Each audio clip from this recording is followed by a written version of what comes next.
Guys, tingnan nyo naman po. Ang laki-laki ng aking guyabano. Bigay lang po ito ng ating pinsan. Si Desiree.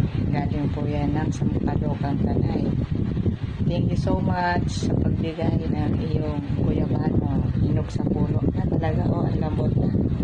Ready to eat na siya. Ready to eat na. Ayan, oh, may dahon pa talaga siya. Sabihin bagong pitas. Ayan, bagong pitas talaga siya. Ayan pa, oh. May dugo-dugo pa yung pinaka-ano niya. Pinaka-stem niya. Tapos, ready to eat na, oh. Guys, tingnan nyo, lambot. Oh, lambot na. Sarap nito. Thank you so much, Des. Sa iyong bigay na guyabano. Napaka-nutritional ito. Thank you so much. Medicinal pa.